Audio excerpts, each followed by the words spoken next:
আমরা তারাপীঠে পৌঁছে গেলাম দুপুর 2টো নাগাদ।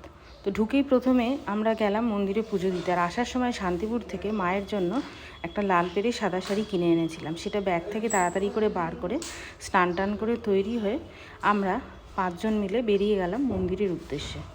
সাহেব পান্ডা আমাদের বলেছিল 3:30টের সময় এলে মন্দির ফাঁকা থাকবে।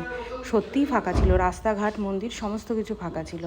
আমার প্রিয় পদ্মের মালা কিনে মায়ের বাটা সাজিয়ে নিয়ে আমরা মন্দিরের ভেতর প্রবেশ করলাম। এখন কিন্তু তারাপীঠ মন্দিরের ভেতর মোবাইল অ্যালাউড নেই, ভেতরে জমা নিয়ে নেয়। আর সুন্দর রেলিং করে দিয়েছে, যে কারণে ঠেলাঠেলি ভিড়টা খুব একটা বেশি ছিল না। তারপর পুজো দিয়ে শিবের মাথায় জল ঢেলে আমরা মন্দির থেকে বেরিয়ে এলাম। আর সান্ধ্যকালীন ভোগের কথা পান্ডাকে বলে এলাম, ওরা বলল সন্ধেবেলা আসতে।